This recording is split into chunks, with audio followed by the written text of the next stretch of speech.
Hello, ladies and gentlemen, and welcome back to the Steel City Sports Report, where we talk everything Steelers, Penguins, and Pirates. I am your host, Brady Vini, and we have quite the bit to talk about here on this fine Wednesday evening. Hope all of you are doing well. Was going to talk about the upcoming Pittsburgh Pirates game tonight, but that is going to need to wait till tomorrow due to some news we've gotten in the past hour or so. We do have some Pittsburgh Penguins news to talk about. A new hire to Dan Muse's coaching staff. One hire has been made as an assistant. It is a name that we are all quite familiar with. Also, the NHL season has officially wrapped up. The Florida Panthers defeating the Edmonton Oilers 4-2 in their best-of-7 series. The Panthers win the Stanley Cup for the second straight years. We'll talk for the second straight year. We will talk a little bit about what's going on there, including I never want to hear people ever compare Connor McDavid to Sidney Crosby ever again. Some Pittsburgh Steelers news, not necessarily related to the Steelers, but a move today that their division rival made is making me worrisome. So we'll talk about all that here in a couple of minutes. First thing is first, if you are new here, please subscribe to the channel and turn on notifications so that you never miss when I am live again. Also, feel free to like and share this video and comment in the live chat so that you never miss, or so that you can, have your feelings be heard. Of course, any comments, questions, ideas, opinions that you have, go ahead, get those in there. I can pop those up on the screen at a moment's notice. We are going to start today with that Pittsburgh Penguins breaking news. The name right there, ladies and gentlemen, Nick Bonino is returning to Pittsburgh. He will be on the coaching staff of new head coach Dan Muse as an assistant. The news was broken last night by Dejan Kovacic of DK Pittsburgh Sports. He just threw it out there. He said that he didn't get the normal, journalistic two-source confirmation of this hiring, but he was the first to report it, saying that Bonino will most likely be joining Dan Muse's coaching staff. Nothing was confirmed yet as of last night when this was put out there. And Bonino, we know him, of course, here in Pittsburgh, was a key member of the 2016 and 2017 Stanley Cup runs for the Penguins. He was to be in the legendary HBK line for the organization, had quite honestly his best years in the National Hockey League in Pittsburgh. I guess you can confirm that the hiring is official today, as on his Facebook page, or a Facebook page of the team he was playing for over in Slovenia, HK Olimpija Ljubljana. Probably butchered that to no end, but anyway, Bonino, he went on there saying that he is officially retiring from professional hockey. He wanted to thank the organization that he was playing for, said that they gave him some wonderful years to extend his hockey career, and thanked the organization on behalf of his family, says he'll be watching his old team. But he did say that a great opportunity has arose for him in Pittsburgh, and it seems that he is going to be taking that. So Dan Muse, everybody saying the Penguins, they are assembling an all bald coaching staff in Pittsburgh. Bonino, he certainly fits that bill. Wonder if he'll grow back the beard as well. But Nick Bonino back in the NHL. Also, interesting note on Bonino is that apparently he played in a Dan Muse system before in his career. Not sure what year. I did hear that out there that he did play for a Dan Muse coach team before. So he will be coming in here to play both sides of the fence here, appeal to some of the guys still on the team that he played with, Brian Rust, the core three of Evgeny Malkin, Chris Letang, Sidney Crosby. Not sure. Can't remember if he was here when Rickard Rakell was here. I know Bonino did return for the Penguins' last playoff run in 2022. I believe he was back with the team then. Or no, he wasn't back with the team then. It was the year after when they just missed.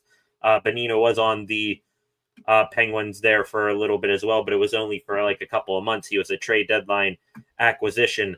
But regardless, Bonino, he'll be appealing to guys like Crosby, Malkin, Letang, Rust, keep them invested, give them another familiar face to talk to in a Penguins team that is in transition. You're going to see a lot of turnovers, a lot of new faces joining the organization. And also he can help teach everyone, the veterans and rookies alike, get them implemented into the scheme and tactics that Dan Muse wants to run on a game-to-game basis. So good hire there by the Penguins, in my opinion. Familiar face also will, be more open to the fans liking the new coaching staff as well. I've seen lots of people be overly critical of Dan Muse's hire before even letting him, have a couple of days on the job. But this at least will give, fans a familiar face to see their behind the bench as well. Sully, Todd Reardon, David Quinn, all of those guys, they're gone. It's a clean slate behind the bench. Instead of, everybody trying to figure out, who's this coach, who's that coach, what the hell is his deal, what does he do? Nick Bonino will be back there. Fans can pick him out of that group, and they can rest at ease that they at least will have some faith in the new coaching staff. So welcome back to Pittsburgh, Nick Bonino. Excited to have him back. Wonder how long he was over there in Slovenia. I didn't know that he was playing over there. Last I knew, I think he was with the San Jose Sharks, or not sure if he was with the Sharks. I think he was with the Rangers as well there for a hot minute. Yeah, so the Penguins, they got him from San Jose in the 2022-23 season, and then he went to New York for 45 games in the 23-24 season, and then he went over to Slovenia. But hey, a guy, like I said, he was in Pittsburgh for 3 years. His second most tenured stop in his NHL career, played for Anaheim, Nashville, Pittsburgh, of course, San Jose, Vancouver, Minnesota, and New York. But with Pittsburgh, great numbers. Had right here 66 points in 146 games, bouncing back and forth between a third line center for the most part, but also had to go up to the top or to the second line when injuries came up. So glad to have Nick Bonino back. Interested to hear what you guys think about that. A familiar face, a 2-time Stanley Cup champion, returning to the city of Pittsburgh. Love to see it. Welcome back, Nick Bonino. Dust off your HBK merchandise, ladies and gentlemen. Wonder if Permani Brothers will bring back the HBK sandwich now. Probably one of my favorite sandwiches that they've ever produced. I guess we got to get Hagelin and Kessel back into Pittsburgh. Maybe Hagelin feels like he'd be a good front office role type of guy. Phil Kessel, he can run the power play. I know Dan Muse, he is a more penalty kill experienced coach. Bring back Phil Kessel, let him coach the power play. Then you can have the HBK line back behind the bench. I'm down for it. Moving on here, like I said at the beginning of the program, the 2024-25 NHL season is officially wrapped up last night. The Florida Panthers defeating the Edmonton Oilers 5-1 in Game 6. Sam Reinhart, 4 goals. Absolute insane performance from him. The Panthers, they win the Stanley Cup for the second year in a row. They are now the newest team to win back-to-back Stanley Cup championships since the Tampa Bay Lightning, and before that, our Pittsburgh Penguins. So congratulations to the Florida Panthers on that. Honestly, they were the team that I was, cool if they went the whole way again. Didn't really want to see Edmonton win. Congratulations to Evan Rodriguez. He is now a 2-time Stanley Cup champion as well, former Penguin. Also, the Panthers winning back-to-back Stanley Cup championships. This was also their third trip consecutively to the Stanley Cup final. And let's not forget, ladies and gentlemen, that they, I guess you can credit this dynastic run that they've been on for the past 3 years, reaching the Cup finals 3 straight years, winning it twice. You can credit that in large part to the Pittsburgh Penguins. Remember in that 2023 or in the 2022-23 season, the Penguins, they were they were about to make the playoffs. They were a wild card team, and then they choked out near the end of the year. They lost to the Chicago Blackhawks, which I believe that was pre-Connor Bedard Chicago Blackhawks. They were tanking out for the first overall pick, and the Penguins, all they needed to do, I think, was beat them, and they lost. They also lost to the Columbus Blue Jackets as well. I actually think, now I remember back to that game, they were knocked out of the playoffs as soon as they lost to the Blackhawks, but they also lost that final game of the year against the Blue Jackets. Johnny Gaudreau scored that overtime goal in that game. I'm almost certain of that. But anyways, congratulations, Florida Panthers. Just letting you know, because us Pittsburgh Penguins, we couldn't beat two blatantly tanking teams at the time. You are now two back-to-back Stanley Cup champions, and you made the Cup finals for the past 3 years. And if we had made the playoffs instead of you guys, who knows where you guys would be? Probably would have, demolished that roster. Who knows if key guys on your team, Alexander Barkov, Carter Verhaeghe, Sam Reinhart, who knows if they would have hung around? You guys might have gone into a rebuild. Who knows?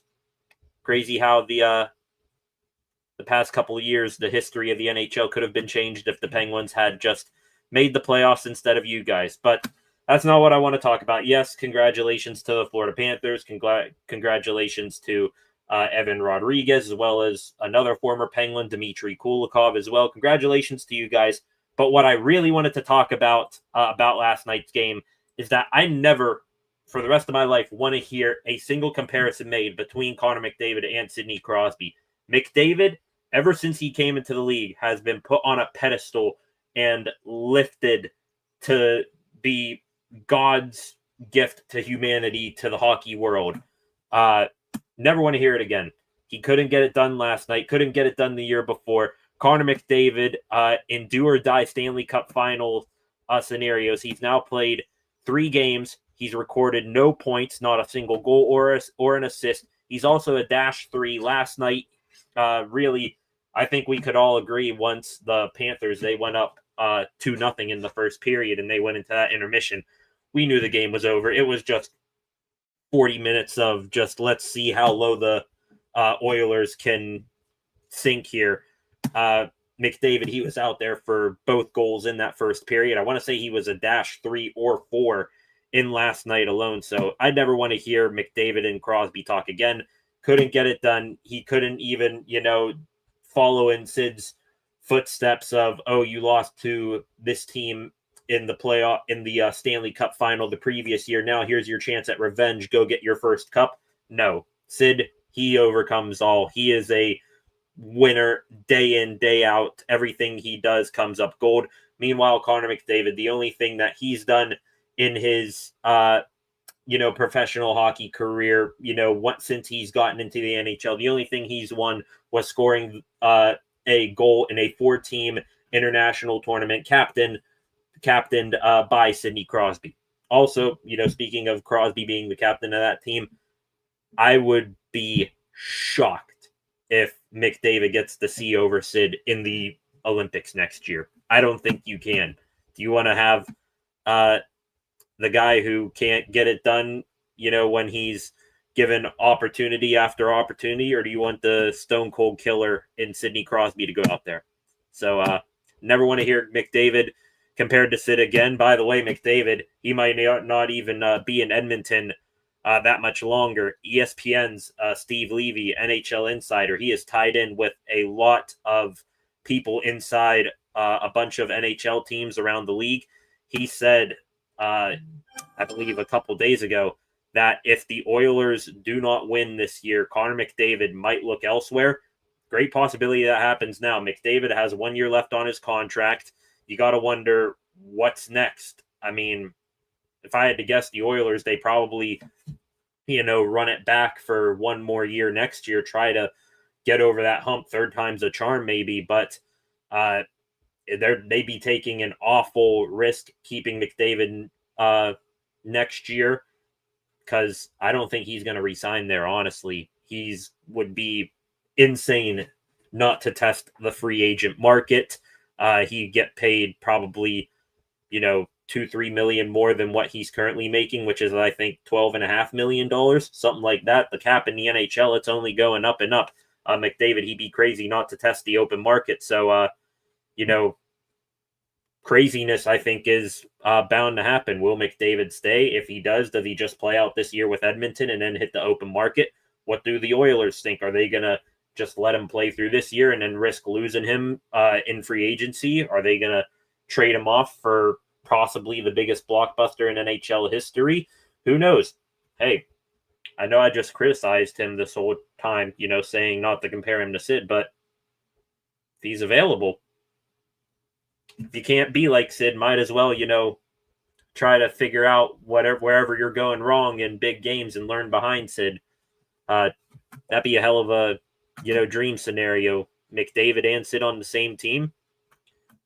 It's crazy, but hey, I also am not going to count it out. Yeah, it's a low percentage chance of it happening, but hey, I'm not going to say it's impossible. The only thing standing in the Penguins' way, Elliot Friedman, he's now the next insider to pretty much say this. A bunch of insiders have said this. Everyone in the league right now is trying to get better and improve their NHL roster, with the exception of Pittsburgh. That was Elliot Friedman's quote exactly there. But, hey, this year, right now is right now. Say McDavid goes, the rest of this upcoming year or next season. Say he plays out the next season, goes to the free agent market. Next season, the Penguins, they suck. They get the first overall pick. Sidney Crosby, end of his career, are probably like after next year, maybe he plays one more year. Penguins draft Gavin McKenna first overall, get Connor McDavid in free agency.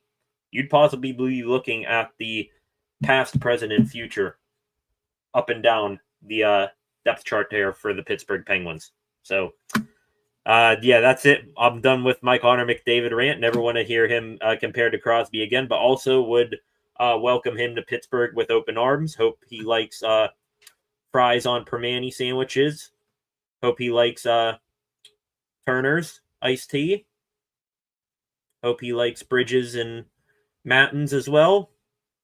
Come to Pittsburgh, Connor. You can leave Canada in the past. We take care of Canadians pretty well here. Lemieux, Crosby, Letang, Fleury, so many more. But that does it. NHL season now wrapped up. But the news shouldn't be stopping anytime soon. The draft right around the corner here. This will be not this Friday, but next Friday on the 27th. The NHL draft will take place. Penguins looking to move up in that, maybe targeting one Porter Martone, one of the two Swedes who I like in that draft class, Anton Frondell or Victor Eklund. Quite the, handful, maybe 5, 6, 7 prospects that the Penguins could be targeting. They're looking to move up. Also, trades and signings, they'll be coming as well, whether it's extensions or free agent signings. We actually got news of a couple of them right before I went live. Trent Frederick, former Boston Bruin, got traded to the Oilers before this postseason. He just signed an 8-year deal there right before I went live, an 8-year, $8 million deal. Also, Ryan Donato, young forward for the Chicago Blackhawks, he signs a 4x4 deal with the Connor Bedard Blackhawks there. And another signing, this one made me laugh. The New York Rangers, they agreed to a 2-year contract extension with Matt Rempe, the tall, idiotic forward who can't skate, and all he is out to hurt people. Sure, Mike Sullivan is that was all his idea to re-sign Matt Rempe there. He's going to have that kid benched before the quarter mark of the season. Don't know why they signed him to 2-year deal, but have fun with that, Sully. Welcome all of you to the live stream here tonight. We just talked about the Pittsburgh Penguins hiring Nick Bonino, 2-time Stanley Cup champion with the organization, as an assistant coach to new head coach Dan Muse. Also, we just recapped what all went on last night in the Stanley Cup final finale. The Florida Panthers hoisting the Stanley Cup, and Connor McDavid falling once again in a high-pressure situation, furthering his comparison away from that of Sidney Crosby. Going to continue here on in a minute with some Pittsburgh Pirates news, but let me take a quick stroll here through Twitter, see if anything new is going on other than, some news that we're about to get to, some new news about tonight's Pittsburgh Pirates game. we have a NHL trade to talk about. Doesn't relate to the Penguins, but still, though, I'm going to hit my trade alert here.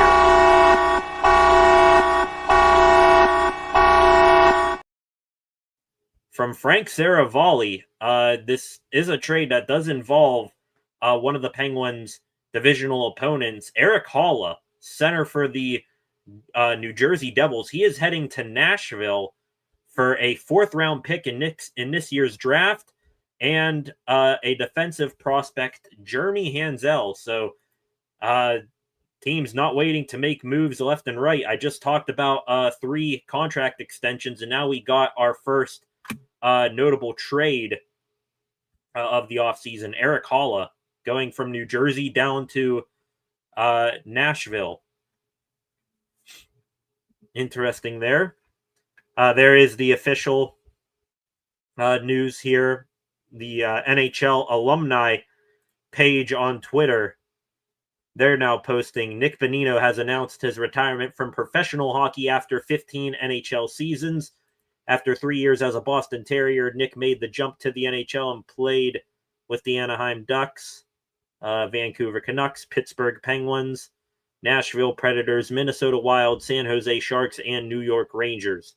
In conjunction with his retirement, Nick also announced he'll be joining the Pittsburgh Penguins coaching staff for the upcoming season. Congratulations, Nick, on a great career, and welcome to the NHL Alumni Association.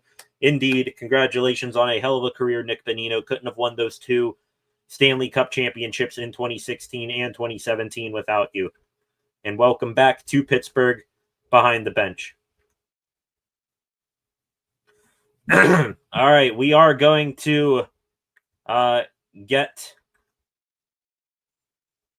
into some new news here for the Pittsburgh Pirates. Let me pop up the graphic right here. Was going to come on here, preview tonight's game a little bit, but that will not be the case, ladies and gentlemen. Apparently, some heavy rainfall expected in Detroit soon. So tonight's game between the Pirates and Tigers has been postponed. There was the postponement. We'll see a doubleheader now played tomorrow. It'll be a 1:10 first pitch in game 1 tomorrow and a 5:40 first pitch for the evening game tomorrow night. So with that, it's a split doubleheader. The Bucks, they actually had their lineup submitted for tonight's game as if it was going to go on. Nick Gonzalez was supposed to lead off in tonight's game. Thank goodness. O'Neal Cruz, he did not need to go against Tarek Skubal, the reigning Cy Young winner for the Tigers. He hasn't been hitting lefties to save his life recently. So Gonzalez, assuming that this lineup is the same for game 1 tomorrow, Nick Gonzalez, he will lead off batting or playing at second base. Andrew McCutchen, DH. Joey Bart batting third and catching. Alexander Canario is the cleanup man in right field. Brian Hayes, with his super duper power bats fifth and plays at third base. Isaiah Kiner-Falefa playing out of his normal 9 spot in the lineup. He'll bat sixth, playing shortstop. Jared Triolo in place of the lefty. Spencer Horwitz will play first. Tommy Pham in left field. Billy Cook is in center field. Billy Cook got called up from AAA Indianapolis today. I will explain why he got called up in a moment. Andrew Heaney, he will be starting tomorrow for the Bucks in game 1 of the series, or in game 1 of the doubleheader, excuse me. Paul Skeens, he will pitch game 2 of the back-to-back, the 5:40 game, and I've never been upset about seeing Paul Skeens, about hearing Paul Skeens gonna get a start, but damn, I wish he would be pitching tomorrow afternoon. Tarek Skubal will be pitching tomorrow for Detroit, and Donnie, I know you already announced Heaney's going to be pitching, but can you not move Skeens up to the 1:10 game? I would love to see probably the 2 best pitchers in Major League Baseball in Skubal and Skeens go at each other. Damn, a dream that we will not get to, dream matchup that we will not get to see tomorrow, but hope maybe in the future. Who knows? The Tigers, they will play the Bucks one more time later in the season. So game tonight is postponed. Just talking about what happened in last night's game, the Bucks lost. Really an uncompetitive game from them. Donnie Kelly actually got recognized on the Jumbotron pregame. Pretty cool there from the Tigers, showing some highlights of his days as a player with the Tigers. They welcomed him back to Detroit as the manager for the Bucks. That's cool to see. Bucks, they got out to a lead in last night's game. They took a 1-0 lead. Adam Frazier, a ground out RBI. Brian Reynolds, he also batted in the first inning. I believe he struck out. But then at the beginning of the bottom of the second inning, Reynolds was taken out of the game. Alexander Canario went out to play in right field. Many people were wondering, okay, what's going on with Reynolds? Couple people freaking out. Oh, he got traded. Something like that. Wasn't the case. Congratulations to Reynolds and his wife Blair. Reynolds had to leave early because his wife went into labor with their third child. So Reynolds, hey, hey Donnie, like I gotta go now. Understanded. Congratulations to Brian and Blair Reynolds. Hope everything went all right with the delivery. After that, to continue with the game here, Spencer Torkelson, the slugging first baseman for the Tigers, doubled. Then Wensiel Perez, the right fielder, hit a home run, 2-1 Tigers. Alexander Canario coming in cold off the bench to replace Reynolds. He came through with a clutch RBI or 2 RBI single. That made it 3-2. Then the Tigers began their continued their string of home runs. They hit 4 last night. Javier Baez, he hit 2 home runs, hit a solo shot. That tied it up at 3. That was all for Bailey Falter. In that one, he went 5 innings, gave up 5 hits, struck out 4, gave up 3 runs, walked 1. Then Wensiel Perez, who hit the home run, then tripled. That scored another one for the Tigers. Baez hit his second home run. Riley Green, their left fielder, he hit a 2-run home run. That was all that the Tigers needed. They pretty much cruised to the victory after that. It was a 7-3 final. I honestly, after seeing the Green home run, turned on the Stanley Cup finals. So didn't miss anything there. Pirates, they got 3 runs in the first 3 innings. That's all they could do. Ended up losing 7-3. No shock there. As you would expect with the news of Reynolds leaving early to go be with his wife for the birth of their child, he was put on the paternity list today by the MLB. That's why Billy Cook is up, and he was supposed to be in the lineup tonight. He will be replacing Reynolds here for the next couple of days here. And honestly, cool with this. Cook, still the number 18 prospect in the Pirates system, and also he is hitting 458 in the month of June with AAA Indianapolis. So welcome back to the big leagues, Billy Cook. Congratulations on the new kid, Brian Reynolds. And the Bucks, they continue to spiral out of control. The honeymoon period with Donnie Kelly, the bit of energy that the team gets once a new manager comes in, that's completely faded away. And instead of experiencing more misery tonight, watching Tarek Skubal probably throw a no-hitter against the Bucks tonight, we will have to wait till tomorrow afternoon to see that. So that will do it for the Pirates, the main Pirates news here today, maybe a little bit more near the end of the program. But before we continue on here, go to the comments real quick. Jonathan Harvey, welcome back. Jonathan, Tigers probably win 8-0 today with Skubal pitching. Penguins far away from another trip to the Stanley Cup, and the Steelers will finally have a new head coach after 2027. Tigers probably will win 8-0. Fortunately, we will delay the pain of watching Pirates baseball till tomorrow afternoon. I'm sure Skubal will probably go out and probably strike out, he'll probably strike out 19. Compare himself to the kid who just threw a no hitter in the College World Series. So Skubal, he probably will dominate the Bucks tomorrow in Game 1 of the doubleheader.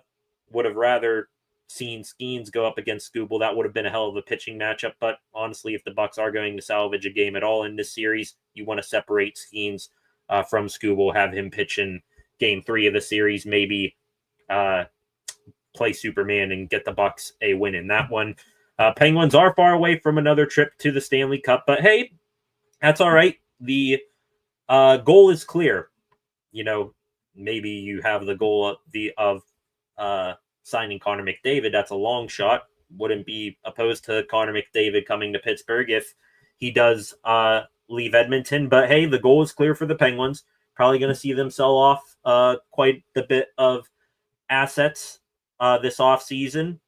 Bring in some younger guys. That all begins here on Friday with the NHL draft. And then you will see hopefully the Penguins be bad enough this next season to get Gavin McKenna and have him learn under Sidney Crosby. That's the goal. Also, Steelers finally having a new head coach after 2027. Yeah, that's a possibility. I think, isn't that when Art Rooney II, I believe he turns, or is going to be close to turning 75 by then. That's when the chief, Art Rooney I, he gave up ownership of the team to Dan.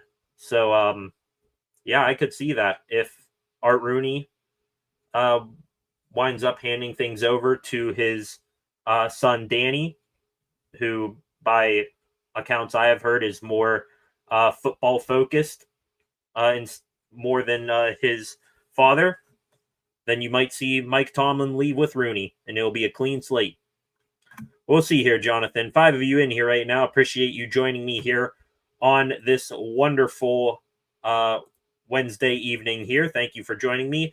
If you're new here to the channel, please subscribe to the channel and turn on notifications so that you never miss when I am live again. Also, feel free to like and share this live stream and comment in the live section, just like Jonathan here. So thank you, Jonathan, for that. We are up now to 408 subscribers I am seeing here. We have one new subscriber. Thank you to you, beautiful person, who just did that. I cannot see right now what who it is that did subscribe, but I thank you very, very much. I will say this right now. I did not say this at the end of last night's live stream, but while I got a bit of an audience here, go check out this right here, ladies and gentlemen. There is a new Steel City Sports Report Instagram page now. So now we are on 3 platforms here, YouTube, X, and Instagram. It's still the same username, Steel City SR, on Instagram. So go search that up and give me a follow there on Instagram. I would appreciate it if you do so. Still working to get the link for the YouTube channel connected to the Instagram profile there, but it is up there. Same logo as well that you see in the top corner of your screen right now. So go follow the new Instagram page as well. I will be maybe posting things on there from time to time, but you'll mainly see me repost stuff on the Instagram story for the channel and like and leave comments on other things. Hope you guys go check it out. Back to the comments before we go here. Okay, game postponed. Yes, the game is postponed to tomorrow. It is a 1:10 and 5:40 doubleheader tomorrow. Tarek Skubal versus Andrew Heaney for the 1:10 game, game 1 of that back-to-back. Paul Skeens and a pitcher still to be determined for the Tigers will pitch in game 2 of the back-to-back tomorrow, that at 5:40. So I hope you all join me back here tomorrow. Not sure what I'm going to do. I don't know. I might, instead of just going live like this tomorrow, might just go live for game 2 of the doubleheader. Who knows? We will see what goes on then. We're going to continue now, get into some Pittsburgh Steelers news, ladies and gentlemen. And the top news story of the day related to your Steelers is that some bad news. The New York Ravens, they just got a hell of a lot better today. I believe Jeremy Fowler was the first to report that Jair Alexander, former All-Pro or Pro Bowl corner, at least. For the Green Bay Packers, he was recently released over a couple of weeks ago. He signed with the Ravens today on a 1-year, $6 million deal. The deal itself, by Mike, or this according to Mike Garafolo, it is a $4 million base salary with $2 million in incentives. I absolutely hate this because the Ravens already probably good bets to win the division. They got a whole hell of a lot better. Their secondary now, Ari Mirov posted this. Marlon Humphrey, Jair Alexander, Nate Wiggins, Chidobe Awuzie, those are their top 4 corners, and then their safeties, Kyle Hamilton, and their first-round pick from this year's draft, Malachi Starks. So, absolute insane secondary for them. They added to a strength already. I think a main reason why Jair Alexander went to Baltimore is because he was college teammates with Lamar Jackson, and apparently Jackson, being their franchise quarterback, used the big sway in decision-making that he has, and 24 hours, I think I saw after he said he wanted to bring Alexander in, Alexander is in Baltimore, signing the dotted line. So that sucks that the Ravens got a whole hell of a lot better. Sucks that the Steelers couldn't get him. The Steelers, they have an all right secondary, still, somewhat of a question mark. It's all right. I mean, Deshaun Elliott, Minkah Fitzpatrick as your safeties. You got a veteran Super Bowl champion, 34-year-old corner in Darius Slay to help mentor Joey Porter Jr. But Steelers, they still could add a corner. I know it's not their biggest need right now. They still need a, wide receiver 2, maybe even a third tight end with Donald Parham tearing his Achilles. Hell, they could even, maybe add to the defensive line, even though they used a lot of draft capital there. But they could add to corner. That I would have loved to have Jair Alexander on the Steelers. Did the Steelers reach out to him? Maybe. I'm sure they at least, kicked the tires, got like a preliminary idea of if, what a number was to sign Alexander. 1 year, $6 million. That's a pretty bargain of a deal there. But, with Lamar Jackson saying, hey, this guy was my college teammate, probably that would have made him go to the Ravens anyway if the Steelers did put in an offer for him. But, Ravens got better. They now have a stacked secondary. But, hey, not all hope is lost for the Steelers to add to their secondary. All eyes now, ladies and gentlemen. We are turning to, honestly, a corner at least, throughout their careers is better than Jair Alexander. You can debate whether this guy is better than Jair Alexander now or not. But Jalen Ramsey, down there in Miami, Florida, he's available. You already have, have made a phone call or two down to Miami for, kicking the tires on, who was it? Who's the tight end down there? Why am I blanking so bad right now? It's not Michael Pruitt. It's someone else. Damn, why am I blanking so hard on this right now? Jonnu Smith, that's it. Jonnu Smith. I had to look at the screen here for that. Damn, that should not happen. But you already have called down to the Dolphins already. You've been in contact with them about Jonnu Smith. You can pivot that to Jalen Ramsey. You have some nice draft capital there and some more coming your way with compensatory picks in next year's draft. Maybe slide him like a 3rd-round pick or something, a 4th-round pick. Get Jalen Ramsey up here. Then you can compete with the Bengals, or you can compete with the Ravens, that is. I don't know. You could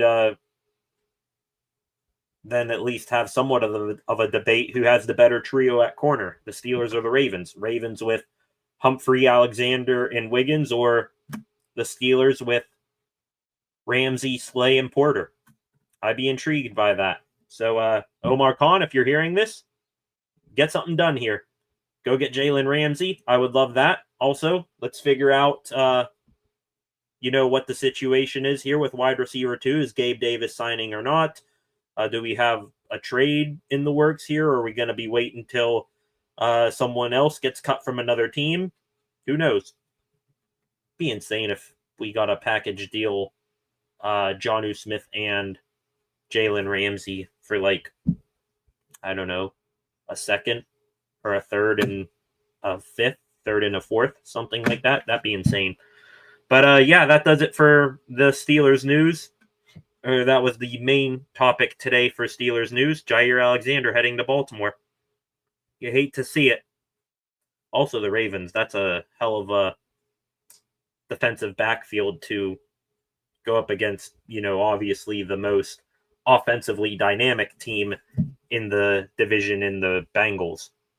Burrow, Higgins, and Chase versus that secondary. That'd be a fun matchup to watch. Okay, we are going to get into the more Pittsburgh news segment of the show here in a minute. Before I do so, let me check on the Twitter timeline here, see if we have anything new going on that I haven't talked about since I have gone live.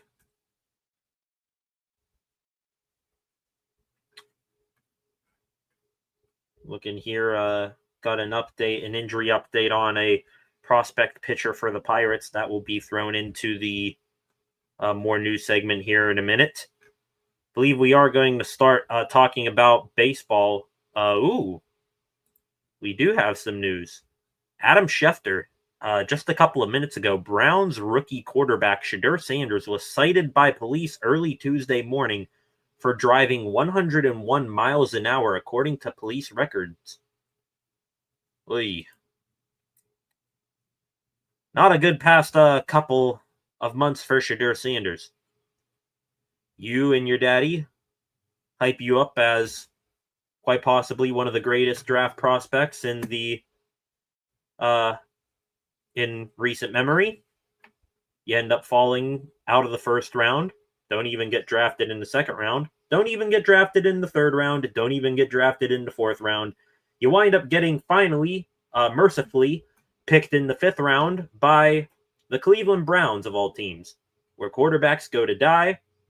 You now head into a competition with small hands but Super Bowl champion Kenny Pickett, what is left of Joe Flacco, and also a third-round pick quarterback, a quarterback that was actually drafted before you in Dylan Gabriel, who is like my height, around 5'11-ish, 5'10-ish, something like that. So, and now you have gotten cited for speeding. Whew, okay. No further comment on that. Now we are going to talk about some more Pittsburgh news. Before I got distracted by that, was going to start here with baseball. The Bradenton Marauders, they have now had two posts here today. A couple of injury updates. Ji-Hwan Bae, he is about to begin a minor league rehab assignment down there in Bradenton. Didn't even know he was hurt. I was in Pittsburgh a couple of weeks ago, and I actually saw Ji-Hwan in the airport. Got to meet him. Nice guy, by all means. I think he got sent down just like a day or two before that, and then he was back in Pittsburgh. I was wondering, all right, what the heck are you doing? Turns out, apparently he was hurt. Didn't realize that he was injured. I thought he was just, down in Indy somewhere doing something, but apparently he was hurt. Now he's beginning a rehab assignment down there in Bradenton. The second injury update here on one of the Pirates prospects, left-handed pitcher Anthony Solomato. He will begin a minor league rehab assignment as well with Bradenton. He is was currently with the Altoona Curve. So hope everything goes smoothly for those two gentlemen. Hopefully they can get back to healthy soon. Somebody who is back to healthy, this has nothing to do with the Pittsburgh Pirates, but I am great to, see that this person is finally back. JT Brubaker, probably one of my favorite Pittsburgh Pirates pitchers from their early years of their rebuild. He is officially going to be activated off of injured reserve. He got traded to the New York Yankees for cash considerations, I believe, the last year. He had Tommy John surgery in 2023, and also cracked his ribs in spring training earlier this year. So he's had a long road back to the major leagues. He is going to get activated and join the New York Yankees. Not sure if he's going to be a starter or a bullpen guy, but happy to see that JTB is back in the MLB. Like I said, probably one of my favorite Pittsburgh Pirates here during the dark years pre-Paul Skeens, back in the days when Colin Moran was your best bat in the lineup and Gregory Polanco was still here. Kai Tom was in the outfield, all that good stuff. Great to see JTB is back. Last thing here that I have baseball related. Again, this has nothing to do with the Pirates. I am just so damn jealous.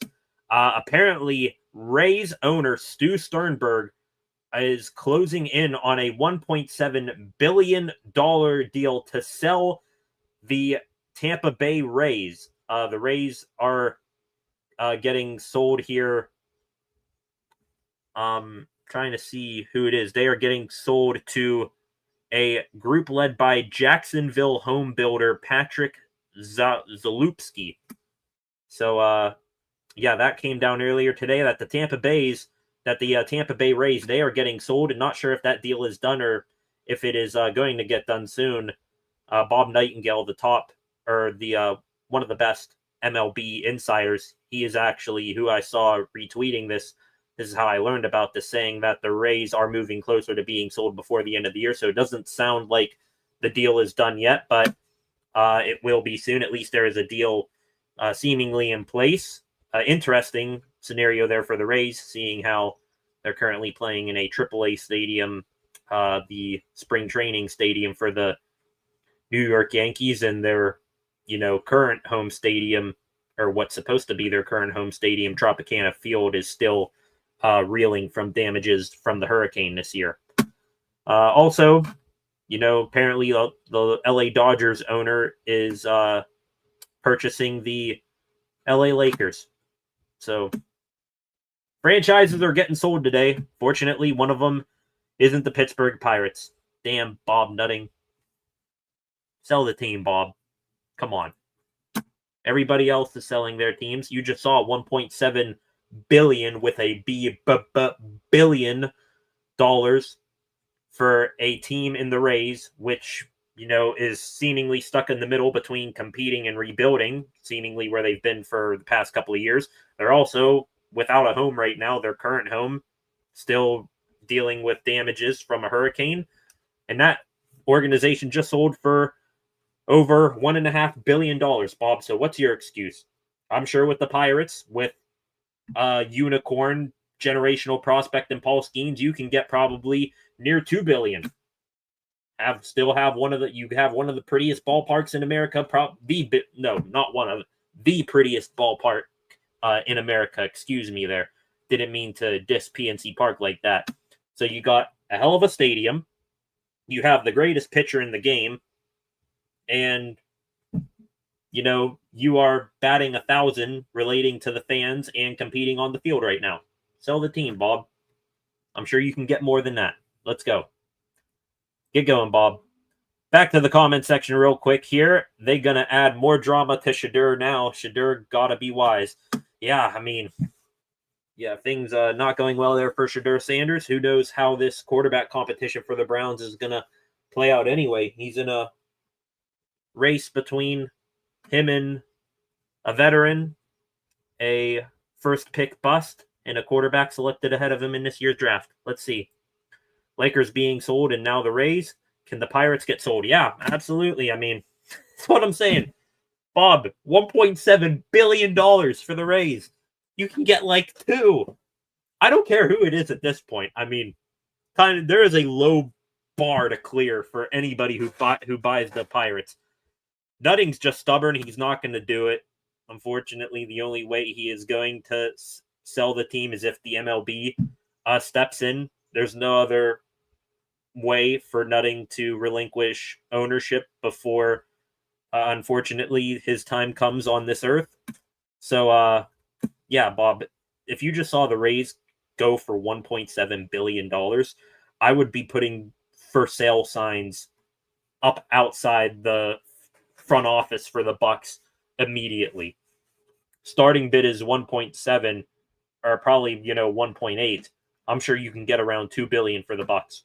With the way they're at right now, they're a team ready to break out. It's just a matter of getting an owner willing to compete, pony up the money to compete, and also getting a useless general manager who, instead of watching his team on the field, would rather look at a spreadsheet and say, "Oh yeah, we're close. We trust the process." The hell with Ben Sherrington as well. Anyways, continuing here with the more news segment of the show, let's talk some Aaron Rodgers here for a minute. Dove Kleiman, who is not an insider. It's mainly an account here run by someone who is just trying to,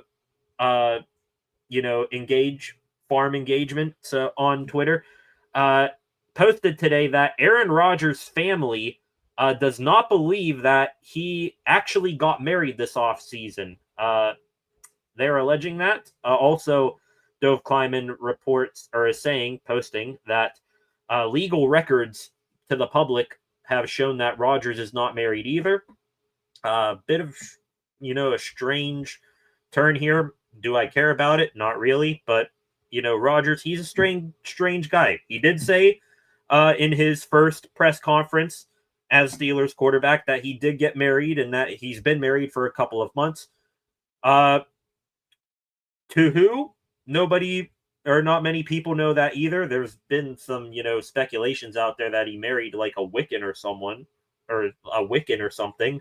He's a pretty, I guess, religious guy who does weird stuff, talks to the gods, goes into darkness retreats, goes on ayahuasca retreats, does all sorts of that stuff.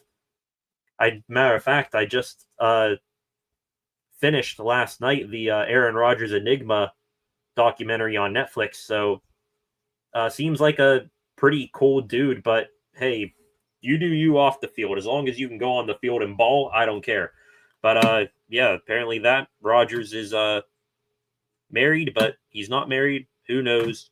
Who cares, in my opinion? Just go out there and sling it around the yard to DK Metcalf there, Aaron. One guy who he's not going to be slinging the ball around to is George Pickens, and that might be because of Aaron Rodgers.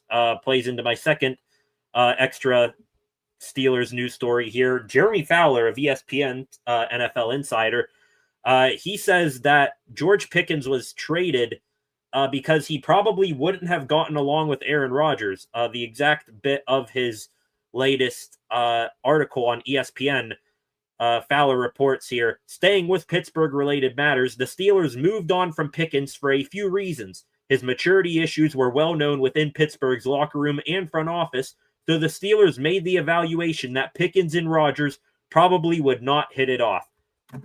Very easy to believe that. Rodgers, he hasn't been shy of... Rodgers is a perfectionist. I'm not going to say he's a bad teammate who constantly throws, teammates under the bus. But Rodgers, he does expect his guys to be fully focused, do everything right, down to the littlest details during a play. And we've seen Pickens here who routinely does not do that.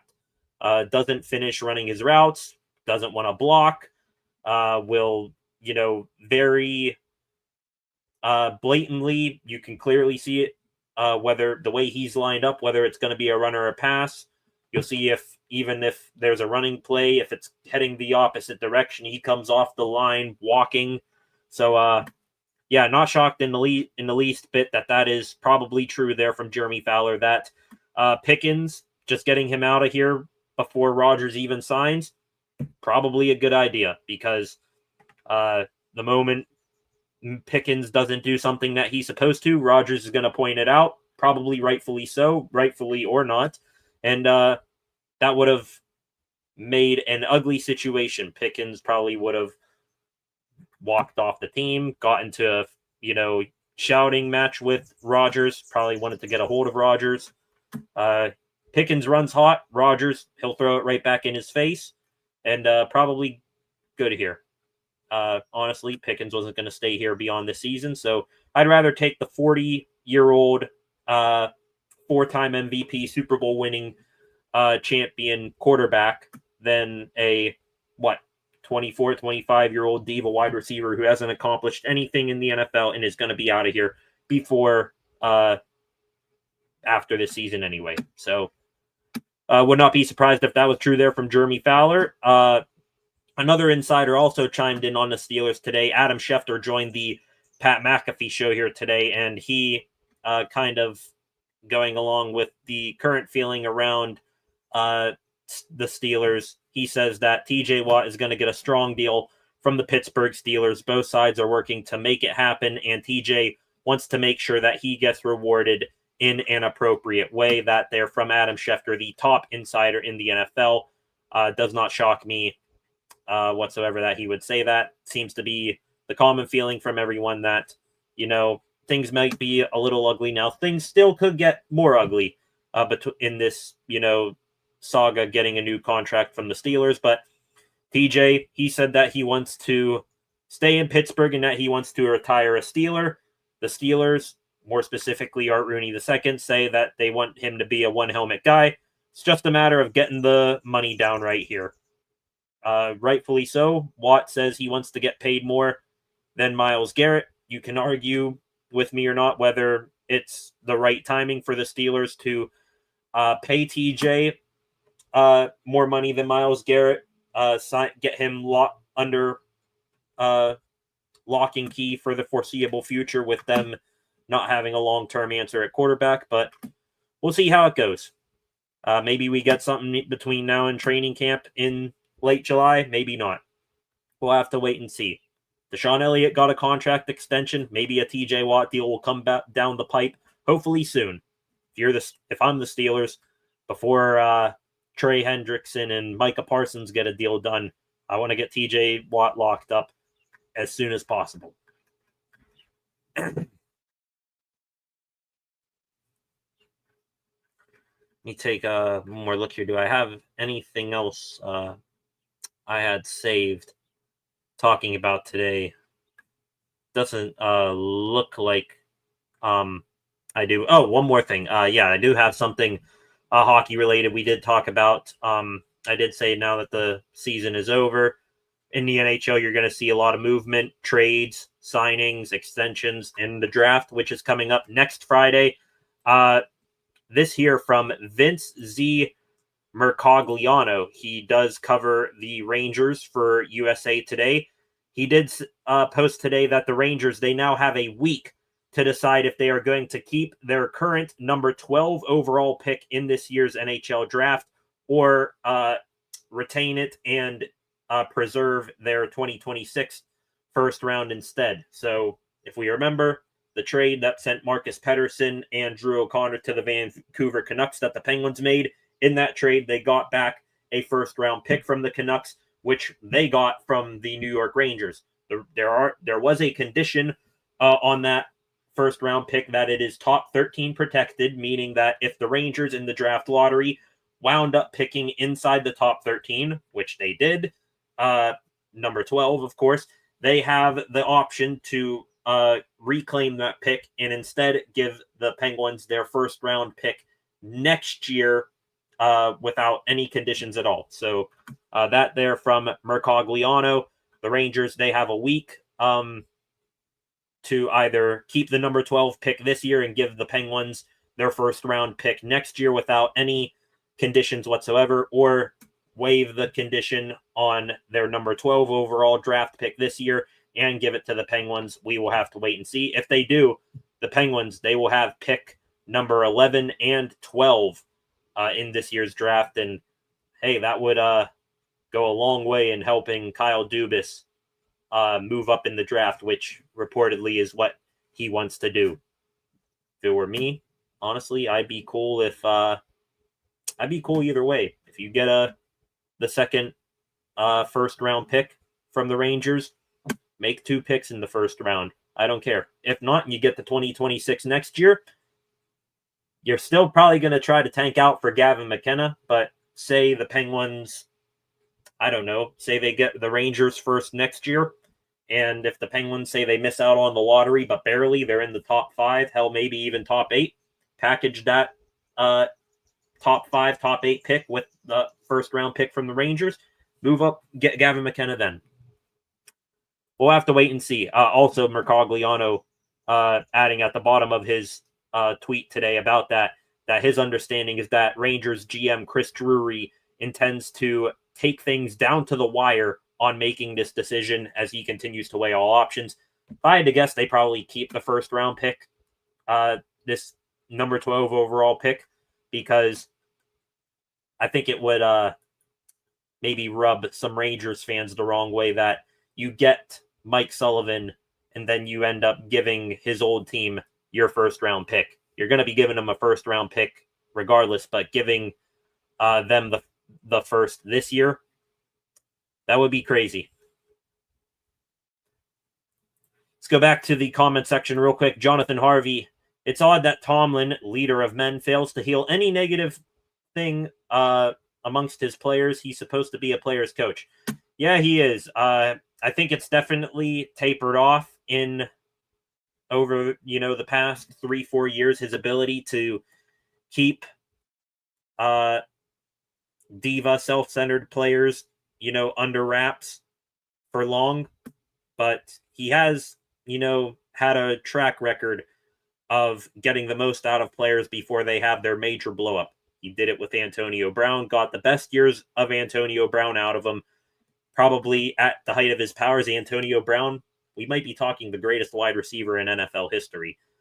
But, Tomlin, he got most of the juice out of Antonio Brown before it wasn't worth the squeeze. Got rid of him. Antonio Brown, football career and life, downward trajectory. Got the most out of Le'Veon Bell. Then Bell wanted to, hold out for more money, ended up getting paid less money by the New York Jets. His career went downhill, was out of the league not too long after that. Got the most out of Chase Claypool, which was honestly his rookie year and second year, I guess. Then once Claypool became a distraction, boom, he's gone. And now he's not even in the NFL anymore. Might be in the CFL, I think. George Pickens, hothead, got some good football out of him. Also had some ugliness in there. He's gone. Will things pan out in Dallas? Who knows?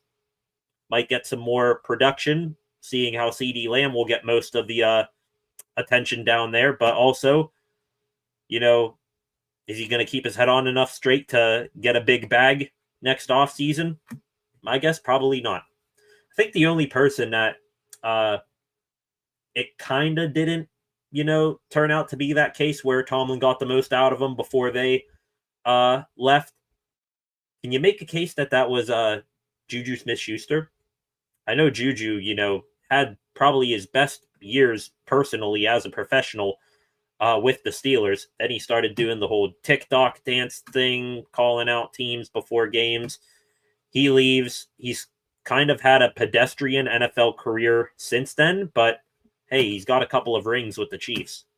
So I guess you can say that wasn't the that is the lone case where Tomlin has gotten rid of players and then they've had a better time outside of Pittsburgh. But yeah, he's definitely lost his touch in keeping players on the rails. Be interested to see how he handles DK Metcalf. I mean, Metcalf, he's not an off-the-field problem. It's just a matter of, keeping him on the straight and narrow on the field, penalties and such. Also be interested to see how he and Aaron Rodgers do as well. Will they continue their love fest bromance that they've had, separated from each other for the past, decade? Or will, once they finally get together, find out that, hey, things don't really work between us? We'll have to wait and see. Looking here, seeing if there's anything new here on the X timeline before we wrap shop here for the day.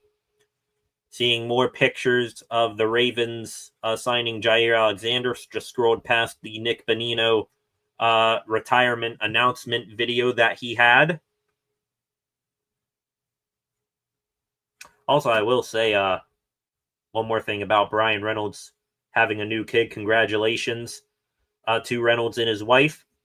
Reynolds had a hot ending to May, comes into June, sort of took a slight step back, but now June, a month where he has been notoriously good in. He now has dad powers on top of it.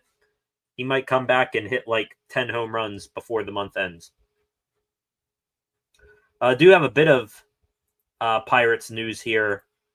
Brett Sullivan, the catcher for the Bucks, who was up here for, I think, just the series against the Chicago Cubs, he got DFA'd a couple of days ago. He is now, as expected, cleared waivers and has been outright sent down to AAA Indianapolis, so he does not get picked up by anyone.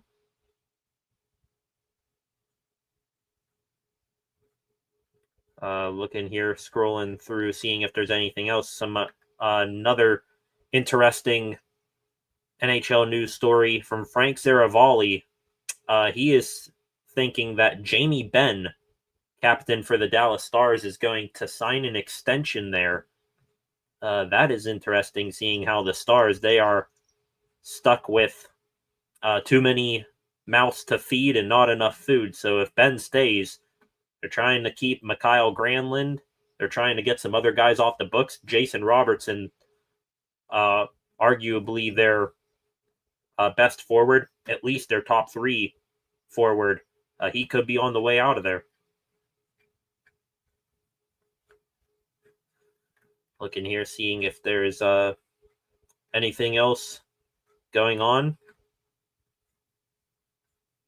Has nothing to do with sports, but for those of you who have followed the channel for a while now, you know I'm a WWE fan.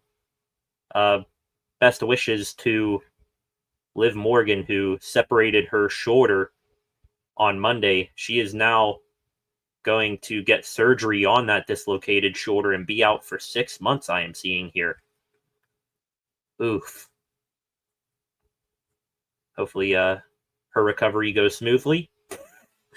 I'm seeing now, Jonathan, you helped point it out that the Dodgers owner buying the Lakers. Just seeing a AI photo of Shohei Ohtani in a Lakers jersey.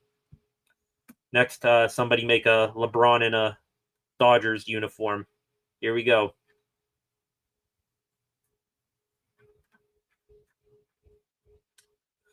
Okay, scrolling here. Another thing here. 2 hours ago, Duck Hodges. I am coming back to the Berg. Yins better come out. Want to shake everyone's hand and say thank you. Let's go. The Washington Wild Things, a local baseball team. They are hosting an event. Or is this gonna be at a game? They're gonna have this is gonna be a part of the celebrity softball game. Duck Hodges, Will Howard, and Rutger McGroarty will be playing in the charity celebrity softball game. Nice.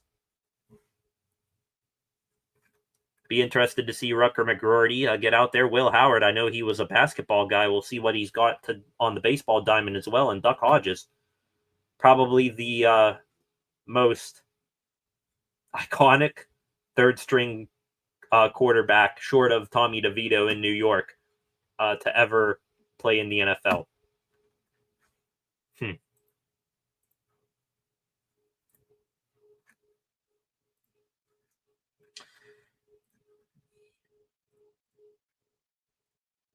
Okay, take one more couple of scrolls here, see if anything is going on.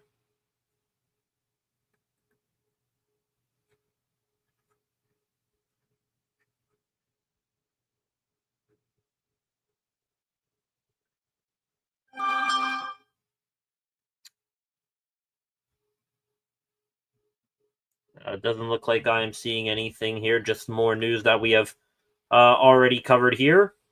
Other NHL news, the Edmonton Oilers, they are looking to bring in goaltender help. No kidding. Doesn't look like they're going to get rid of Stuart Skinner, though, so interesting there. That is going to do it for today, ladies and gentlemen. Want to thank you for joining me here tonight. Was a fun stream, honestly. With the Steelers being off until training camp, this is probably the most news-filled day that we've had on the channel in a little while.